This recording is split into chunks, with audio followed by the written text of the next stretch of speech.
Hi everyone, this is Tom, and in this video I want to talk about how to make yourself study, how to actually sit down and do the work you need and focus on the work to make sure that you're studying ready for your exams. Because you may be watching some of my other videos and say, yeah, okay, I get this, I understand the principles, what I need to do, but I just can't get myself to sit down and focus for a long period of time. So that's what this video is all about.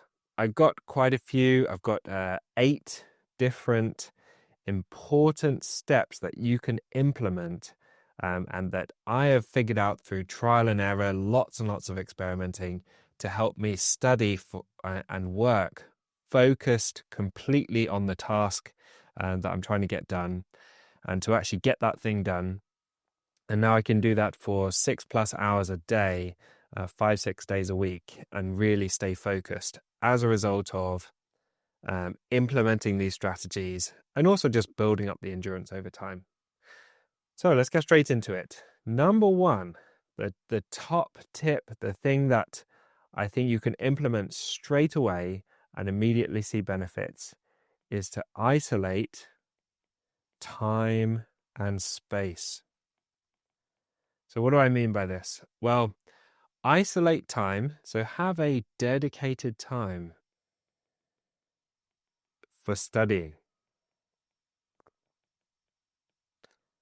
And so what this means is block off a period of time in the day where you are going to sit down and study. So you want to block this time. And this time you need to be absolutely dedicated to studying. So what I suggest is make it the top focus time. So this is like the time of the day where you're at your peak. So for me as a morning person, my peak is from like 6 a.m. until say 11 a.m. That's my peak time of day. And if I was going to get even more focused, it would be from say 7:30 until 10:30 is like prime time for me. I don't want to do anything else except my most important focus work during that time. So experiment a bit, figure out what's the best time of day for you. When are you most focused? When are you most able to be disciplined, ward off distractions? And block that time that you're not going to do anything else except the most important work. And then you can say to yourself, this is the time where I get that work done. And other times of the day, then because I've got that work done, I'm free to do whatever I like with the other times of the day. You can mess around, you can do fun stuff, you can block in sports, social events, all those other things that you want to do. But during this isolated, blocked off time, that's when you're going to study. You're not going to do anything else during that time. The other thing is have a dedicated place. So there's some important factors about this dedicated place. Only use this place for studying. So it's really important that the space where you work, say that's your desk or kitchen table, or you go to a coffee shop, or you go to the library and sit in a specific place in the library, or you have, like me, I work in this office. That place is dedicated purely to that activity, to the studying. If you go there and then you get your phone out and start scrolling, you start watching YouTube videos, you go to that place and you start reading a book, you start texting people, you socialize in that place, your brain associates that place with these other fun activities. What you want is for your brain to say, oh, I've arrived in this place, that means studying. I only study in this place. And if you kind of take that place by doing other things, then your brain will start to think, oh, well, I'm here. Sometimes I go on YouTube. Sometimes I go on Instagram or TikTok or some other social platform. This is where I do my emails. Then you associate that place with other activities. And so it's harder to study. But if it's just dedicated for studying, you'll be able to focus much better. You want this place, wherever you go, to have minimal distractions.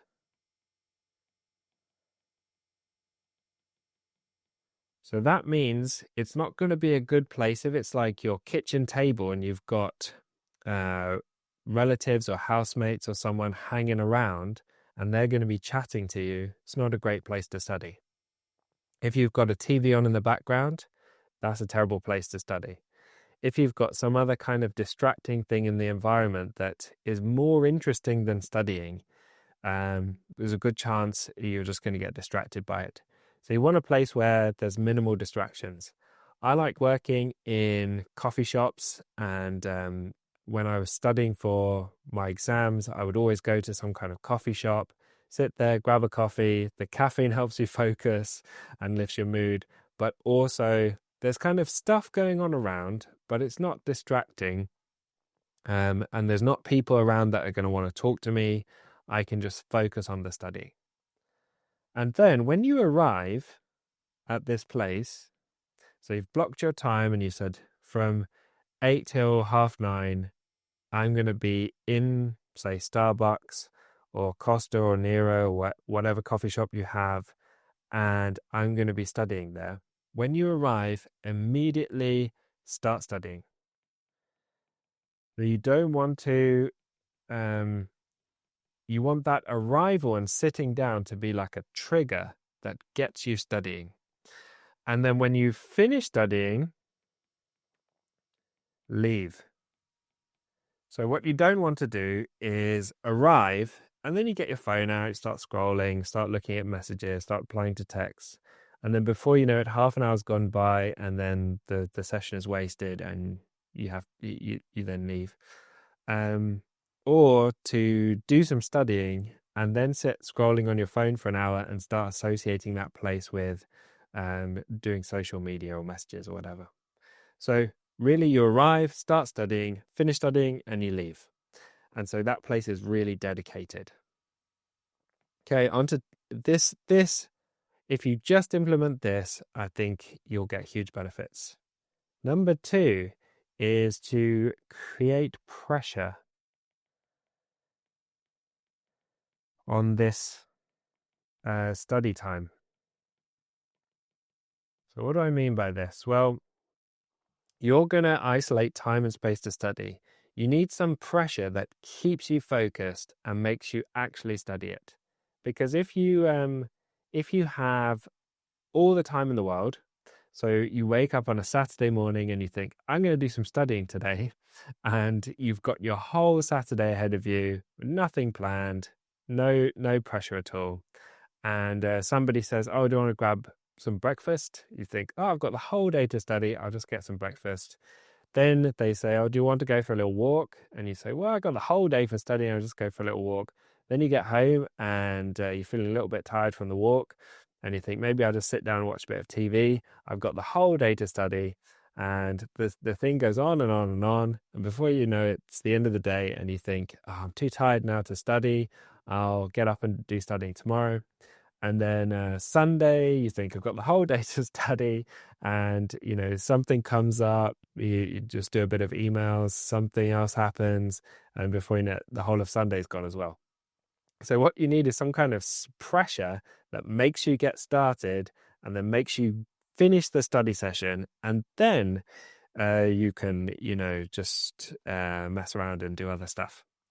So what I would say is block other times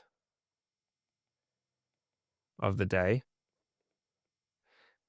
And this can mean like you block in to have lunch with somebody. Say you want to get studying done in the morning.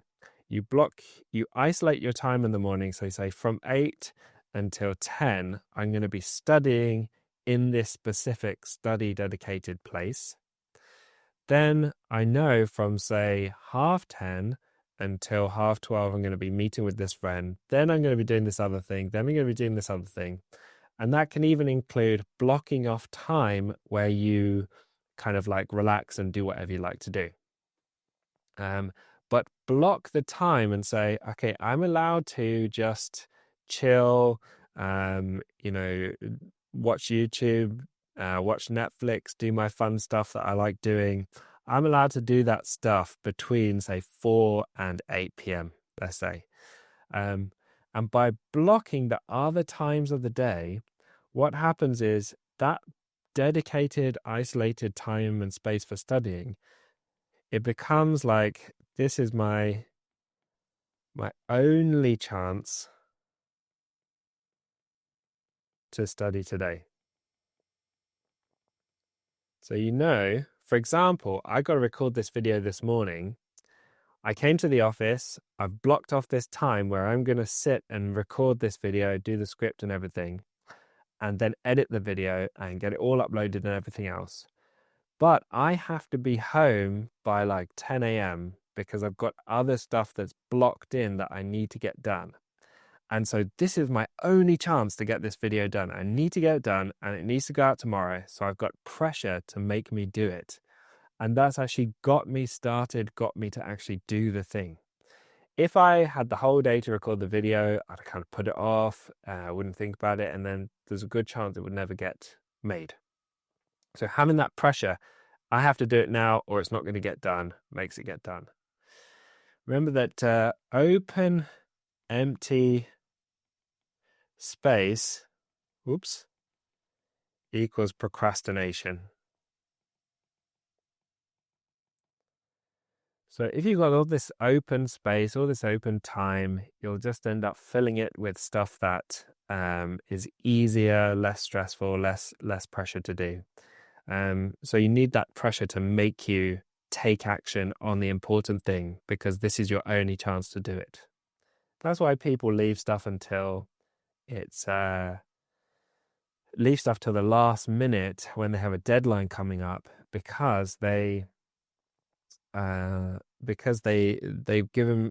too much empty time the other times, and this is the only time where they really have that pressure of this is your only chance. The other thing is to set a timer for the focus time. So I use an app called Forest. I need to make a video all about the Forest app, but even now I've got my Forest app on my phone set to recording a video. And so it's actually what this app does, and you can use any kind of timers. I'm sure there's a million apps that do the same thing. It sets a timer and you say, I'm going to spend the next hour or so doing this activity, not doing anything else. And so by setting this timer on, that kind of prompts you as, oh, the timer's on, I have to do the task. I can't do something else because I've said while that timer's on. If there's not a timer on, you say, well, it's kind of a wishy-washy thing. Maybe I'll do the task now, maybe I won't. When the timer's on, you get the thing done. So when you start the timer, you start the activity. So sometimes if I'm feeling unmotivated, I can't really be bothered, I'll get the timer all set up. I'm in my dedicated place. I've got my dedicated time, start the timer. And then once that timer starts, I'm like, well, I have to do it now. The timer started. If I don't do that, you kind of have this thing where, I don't know if you had this experience where you're like, okay, I'll start at 4:00 or I'll start at 4:30. And then it gets to 4:30 and you think, oh, I'll start at 4:45 and then I'll start at 5. I'll just get a bit of food together and then I'll start at 6. And you kind of keep putting this off. Whereas if you just push that button, timer started. Oh, okay, timer started. I have to get going. And it doesn't really rely on what time of day it is. You've just pushed that button and it makes you get started. Okay, on to the next thing. It's number 3, which is single tasking. And single tasking basically means not multitasking. So single tasking, I don't know if it's a defined term or whether I'm kind of inventing that, but I am very much against multitasking. Part of the reason for being against multitasking is that from very early on, I've recognized I am terrible at multitasking. And looking at the sort of scientific research and kind of established understanding of multitasking is that it's actually kind of a myth. All you're doing when you're multitasking is rapidly shifting between activities. So even when I'm writing on this iPad and talking at the same time, my brain is shifting from controlling my hand and writing back to talking, back to my hand, back to talking. And so that massively interrupts my train of thought and my kind of cognitive ability on the task of either talking or writing. So this is not a good way to present a video. It's kind of distracting. But so multitasking is kind of a myth. If you're, say, studying and you think, oh, I can just answer my text, or I can just check my emails and then get back to studying, what you're doing is completely shifting your attention over to the new activity. And then there's a kind of a cost to doing that. So once you're studying something, if you're kind of reading through a passage, your brain ramps up as you go through that. And after 5 minutes, you're kind of really into it. When you then switch to a different task, even if it's just checking your phone for a message and then quickly replying, and then you come back to that original task, the studying, it'll take you another 5, 10, 15, sometimes 20 minutes to get back into that activity. And you've got this big cost of having shifted your focus. If you can just stay focused on one task and single task and activity, this massively improves your performance on that activity and all the benefits you get from it. So this means not doing other things like chatting to friends, not messaging people, not watching videos, not doing sort of podcasts, not doing any activity that is going to distract your attention away so you focus on something else and have to refocus on the activity that you're trying to do. Things like background, ambient music is okay. So things that are kind of in the background and they fade into the background, but they're not something you focus on, that's okay. Or for example, if you're studying from like a podcast and you're on a walk at the same time, walking is pretty low in terms of, it'll just be second nature, subconscious, and it's not going to distract you. So you can do that, but avoid trying to multitask and do more than one thing at a time. Just really single task and focus on the activity at hand. This video is kind of about how to do that, but this is making a conscious effort not to do other stuff at the same time. So number 4 is have a clear strategy. And this is really important and maybe one of the things that is holding you back from being able to actually get the work done. The problem is, if you go to your dedicated time and place to study, so you sit down in the library and you think, I'm going to study today, but you don't have a clear idea about exactly what process you're going to go through when you sit down and study, the kind of act of studying is going to become such a big kind of task in your mind, right? Because of this uncertainty about what you do. If you sit down and you do this certain process, you just go through these steps in this allotted hour or hour and a half, and then you're done. You just got this clear process and these clear steps of what you do. That's going to be so much easier to just get done than if you think, I've got to sit down and then I've got to figure out how to study, what to do, I don't know. And chances are that study session is going to be very unproductive as well, because you'll end up just kind of copying out of a textbook, mindlessly highlighting stuff, kind of flicking through, not really satisfied, not really engaged, not really focused. But having a clear process makes a huge difference. So what is this? The options for this study session strategy and process are all the things that I've been talking about in these videos. So things like the testing sandwich. So this is like, if you're studying cardiology, You sit down, you've got your content on cardiology, you start with some questions, do cardiology, then more questions. And the session is based around read and recall. So you have this clear process. Watch my video on the testing sandwich if you want a clear idea about what to do in a study session. Other options is like you could say to yourself, okay, I'm going to do read and recall for this topic. So I'm going to sit down, study renal medicine with read and recall, and just get through this chapter. It's 15 pages. I'm going to get this done, and then that's the study session done. Or it could be like, I'm going to solve 10 maths problems. And you've got this book which gives you the maths problems, it gives you the solutions for getting feedback after you finish them. So you sit down and you just do that work. You know exactly what you're going to do. That's going to make it much easier to sit down and stay focused. Okay, number 5 is use immediate feedback.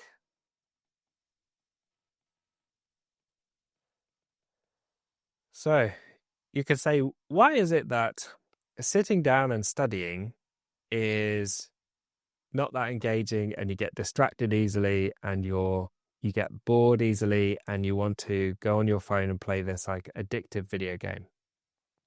Why is it that if you sit down on this certain video game, you're engaged and you can do this for like 6 hours and focus for like 6 hours without getting distracted? In fact, when people come up to you and they try and talk to you, you don't even hear them. You're just so in the zone for this particular game or whatever activity it is. Or when you play sports, for example, for me, if I go and shoot some basketballs, I get so absorbed into it that I don't even realize how much exercise and cardio I'm doing. And I can run around on a basketball court shooting basketball hoops for like 40 minutes without getting bored. But if I go on a treadmill, I'm bored within 30 seconds. The difference is you get immediate feedback. So you're getting loads and loads of feedback that's kind of either saying, you did that badly, you did that right, you did that badly, you did that right. And it's engaging you in this feedback cycle where you're trying something, getting the response. So this is what a feedback cycle looks like. You take action. From the action, you get a response. From the response, you get some reflection. From the reflection, you get some learning. And you get better at whatever thing you're doing. So if it's a video game, you're inputting some kind of thing into the video game. Something happens. You reflect on that. Oh, that was good. That was bad. You learn from it. You get better at the video game. Then you take more action. And this cycle continues. And this is extremely engaging. So in order to make studying more engaging, you need to implement some kind of immediate feedback during your study sessions. So there's a few ways you can do this. With the read and recall strategy that I talk about in the read and recall video and many of my other videos, this is a way to give you immediate feedback. So the strategy basically involves reading through something, covering it up, and then recalling it from memory. And the act of recalling it from memory not only helps you remember that thing long term, it's actually recalling that writes long-term memories, but it gives you feedback about what you just read, whether you remembered it or not. So if you just passively read through something and you're reading through a topic and you're kind of enjoying it, then you cover it up and try and recall it from memory. It's surprising how you kind of got the vibe, but you're missing the details and you can't recall certain facts, you can't recall certain words, vocabulary, and so on. And by recalling, you're getting feedback to say, oh, you missed this detail, you picked up this detail, and that gives you kind of that reinforcement and engages you and makes you think, actually, I need to focus harder. I need to concentrate more on this thing. And that draws you in. And it's like it becomes almost like a game where you're engaged with the material because you're getting this constant testing and feedback about how well you recalled it. Other things you can do is like short answer questions, multiple choice questions, Anki type things, flashcards, anything that challenges you, gets you to recall or remember something, gives you immediate feedback. Yes, you got it right. No, you got it wrong. And then you can keep doing that over and over again. It draws you in and it's like a game. It becomes kind of addictive, really engaging. And you can find all of these kind of things on the Zero to Finals member site. If you're studying medicine and you're not a member of the Zero to Finals member site, I really recommend checking it out and seeing what you think. Can be very engaging. There's also a fact trainer tool that does exactly this and gives you spaced repetitions, just like Anki. Okay, on to the next thing, which is number 6. Track your learning. So what do I mean by this? Well, create a tracking table or a tracking tool that contains all the topics you need to cover and track your study sessions, how many repetitions you do of each topic. So if you're doing cardiology, you're going to want to do, so I'll draw a little tracking table for you here. So this is the topic. Say it's cardio, renal, and so on. And then you've got study session 1, the first time you go through that topic, study session 2, which is the second time you go through that topic, study session 3, which is the third time. And in this box, this is a study session. So you're recording the date when you did the study session, your confidence, your scores on the short answer questions, and your scores on the practice exam. This is based on the testing sandwich. So if you watch my video on the testing sandwich, you'll understand what this means. But by tracking what you're learning, this gives you feedback long term, not just immediate feedback, but over the long term, you get feedback in terms of seeing this tracking table grow and fill in and all your study sessions adding up and adding up and adding up. And that gives you real incentive to actually get the study sessions done. So this, when you wake up on a Saturday and you've got this dedicated time and space to study and you arrive there and you get your tracking table out and you see, here's a gap that I can fill in with this study session if I just get the work done. That gives you a real prompt to actually say, do this work now, get it done so you can record this study session and see this tracking table grow even more. So this really helps to kind of force you to get the work done so that you can see this table grow over time. And the more you fill in this table, the further you get into your studying, the more kind of incentive and excitement you get to do it further. So you kind of build up momentum and that keeps you going. Number 7 is to improve your lifestyle. So probably I would say the biggest factor that can influence how well you can focus, concentrate, how motivated you are, how not anxious you are, how kind of excited and happy about life you are, is sleep. So sleep is just really everything. So often if I'm just feeling demotivated, if I can't focus on something, if my body hurts, if I'm in some sort of pain, if I feel anxious, if I feel, just any kind of mental health trouble, and I think, why do I feel like this? I kind of recognize this in myself and I think, why am I feeling this feeling? More often than not, almost always, it's because of a lack of sleep. And then I get a good night's sleep and everything disappears. So often, and I see this all the time as a GP when I'm treating patients, often patients will come in with depression, anxiety, chronic pain, medically unexplained symptoms. They're not coping. There's so many different presentations in general practice that ultimately link back to sleep, and then they fix your sleep and all these problems go away like a miracle. It's amazing.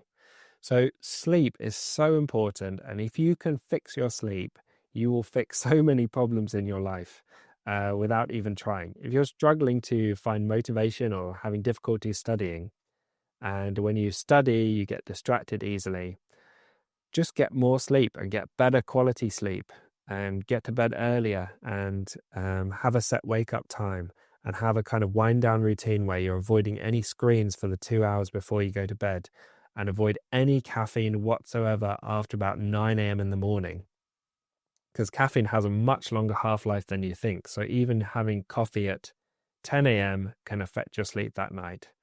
So just implementing all the sleep things that you can find online anywhere about how to improve your sleep. Just do those things, fix your sleep, and you'll probably find most of your problems go away.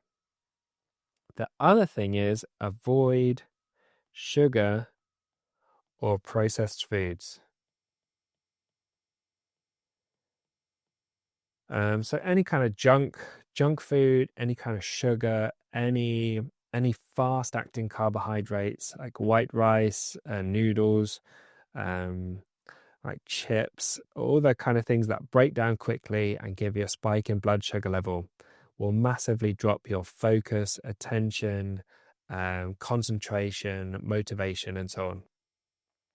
So I've really found this recently. I've fixed my diet over the last year or two to be completely free from any sugar or processed or junk foods.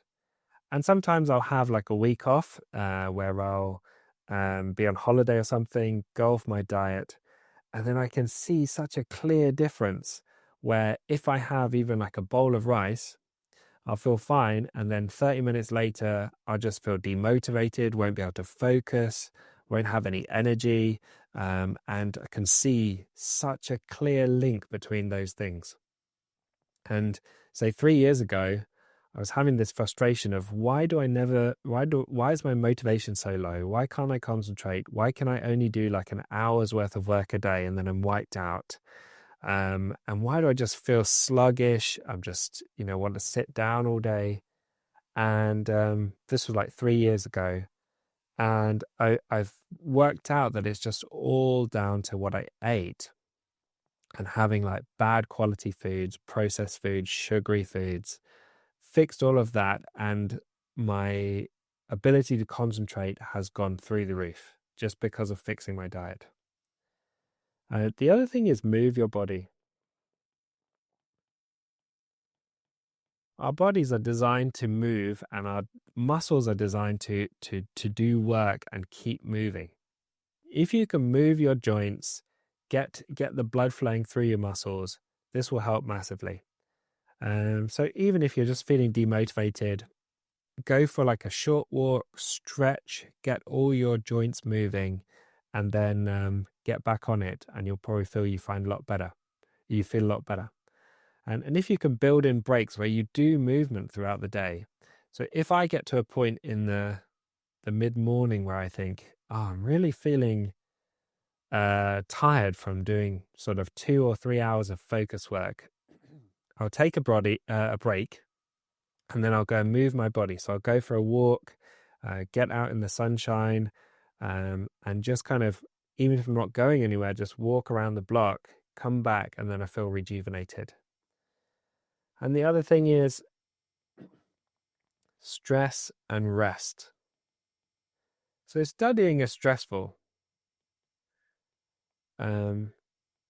If you sit down for a study session and you don't feel some kind of fatigue and stress afterwards, not necessarily stress in terms of you wouldn't feel stressed, but it stresses your brain to the point where your brain is feeling a bit tired, a bit worn out.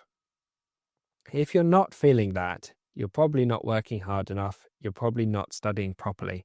You're probably doing something quite passive and not testing yourself enough. So it should feel a bit stressful, a bit tiring. And then the rest is where you recover. And this is actually where you learn, where you kind of process subconsciously what you've learned, and your brain adapts by writing these long-term memories. In the same way as if you go to the gym and you lift weights, and then it's in the rest period where your muscles actually grow. The same thing is true of studying.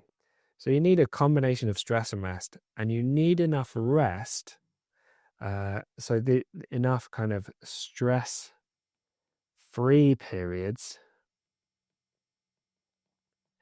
for your body to recover and make you feel motivated again to do more studying.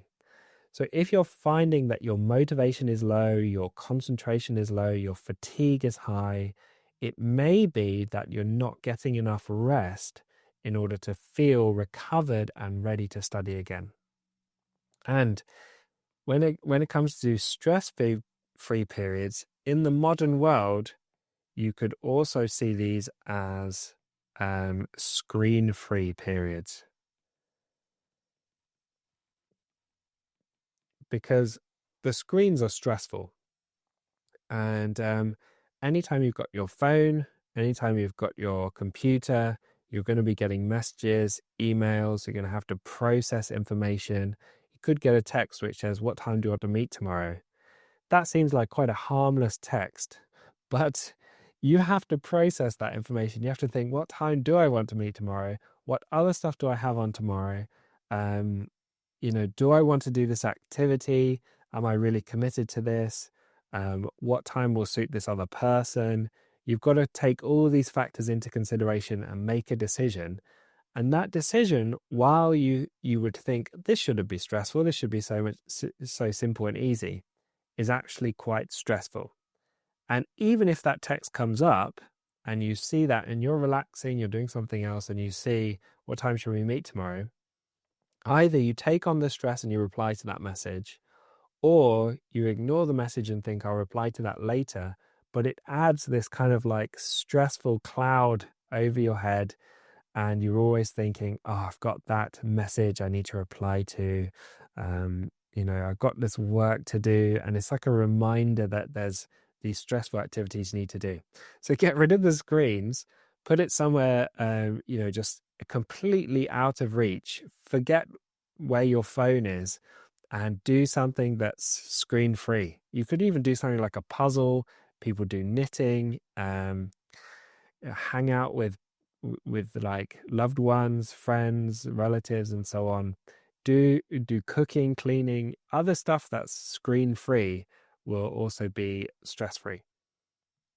And then the final thing, the final point of this video is to practice and build endurance.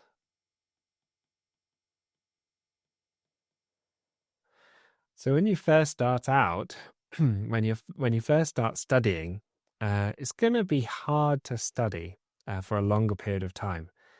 So this is just the same as building your endurance for running. So if you look at, say, like a marathon runner, and they're going out and they're doing like 50, 100 miles of running per week, and you think, wow, this person does so much running and they're able to run for so long and they don't seem tired by it. You can't expect to just go and do the same thing having never trained with running. The same is true when you look at people who work extremely hard and focus and study really hard for long periods of time. You can't expect to just suddenly be able to do that. You will be able to get there, but it's going to take training, and it's going to take many repetitions, and it's going to take building up that endurance over time.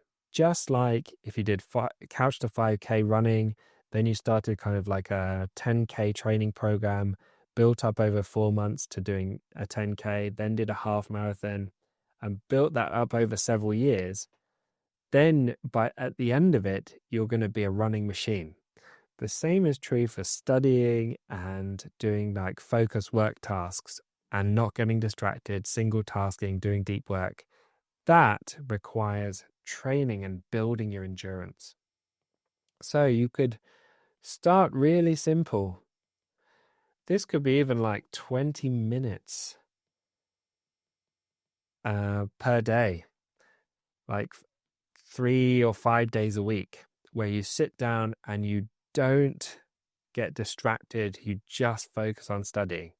And if you set yourself a goal of, I'm just going to do it for 20 minutes, get out a Forest app, put on a 20-minute timer, be in a dedicated time and place with a clear strategy of what you're going to do, and you sit down and you go through that 20 minutes. And then you have that success. And then what happens is add, say, 5 minutes per day. But you also want rest days. So you did this like 3 or 5 days a week, adding 5 minutes each time. So today you do 20 minutes, the next day you do 25 minutes, 2 days time you do 30 minutes, and you build that up over time, and you do consistency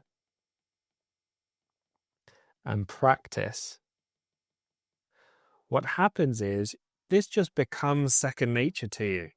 And after a while, after say 6 months or a year, might take 2 years, might take 5 years, you won't even have to think about it anymore. You'll just get to your place. So for example, for me, I got in this morning, got to my office, put on my Forest app and just got to work. Didn't even have to think about it because I've trained this endurance so often.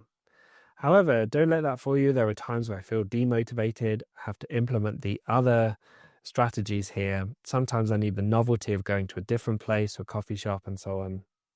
Or particularly if I've had a bad night's sleep or not enough rest or I've eaten badly, it makes it so much harder to do this. And some days I can't study at all. But if I get all those things right, sleep, I move my body, I've got enough rest, and I put into practice all the other things that I've talked about in this video, it's effortless for me to get studying and do 6, 7, 8 hours a day, still feel motivated and want to do more after that. At this point in my journey, because I've been building this consistency over time for many years, I am limited more by just simply my schedule and having other commitments like my family commitments and so on. Those are the things that limit how much work I get done rather than my motivation and my ability to focus. So you can build this to ridiculous levels over time, but it takes time and it's going to be a slow process. Initially, there'll be some issues.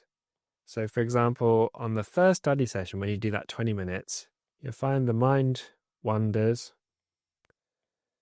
So your mind will you'll be focused on the topic and your mind will start thinking about some other thing that you would rather be doing. It's okay. Accept this is part of the process. And remember, you're practicing refocusing. So your mind wandering is natural. It's a thing that will happen when you're trying to do challenging stuff. Your brain often, especially if you're not practiced, doesn't want to do these difficult study sessions. If you accept that, okay, this is just the brain looking for an easy way out of this, and part of what I'm doing today is actually practicing refocusing the brain and practice that process of saying, okay, I've started to think about this other thing, but I'm going to come back to studying. That practice will improve it over time and it will get easier. The other thing that might happen is you get like an impulse to do an action. For example, pick up your phone.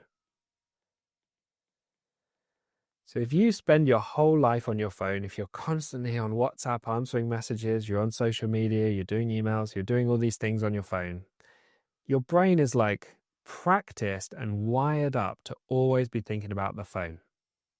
So if you've trained and you've built your endurance for being stimulated by the phone, you've built that over many years. So you're going to have that impulse to go and start doing that. I've trained myself now so much that doing so much sort of deep work and studying and focus that I have impulses to go and work. So, or go and study.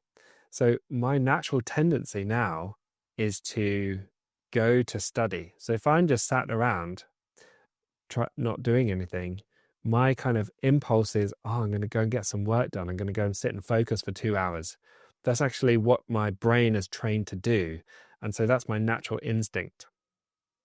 If your natural instinct is to pick up your phone and go on social media, that's something you need to train yourself out of. And that's going to take time.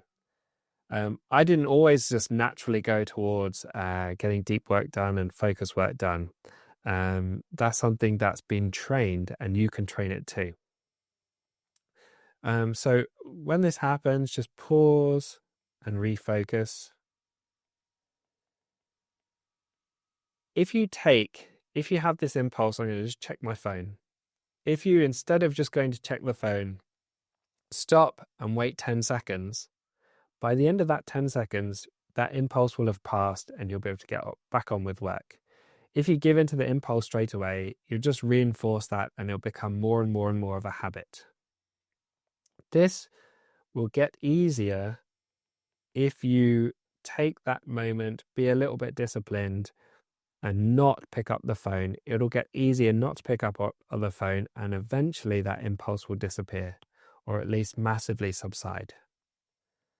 The other thing is, people might say your mind goes blank. So you're sat there, you're studying, and then suddenly your mind is just blank and you just can't focus. You can't get your brain to focus on the information. That's okay. This is a part of the process again. Just recognize it. Say, wow, my mind is really blanking out on this and I can't focus. Again, you just accept this and you practice refocusing. So again, it all just comes down to practicing it, training your brain to refocus and be engaged with the material. And the more you practice that, you build the endurance, you build the habits, you build the kind of the impulses to refocus. And over time, everything gets easier and you become much better at studying. With all of these things, if your mind is wandering, your mind is going blank, you're having impulse actions, this again is somewhere where look at your lifestyle. Are you getting enough sleep? Are you eating junk food? Are you eating kind of high glycemic index foods, carbohydrates, sugars, and so on? Are you getting enough rest to keep your motivation high? And if you address those things, a lot of these things will go away.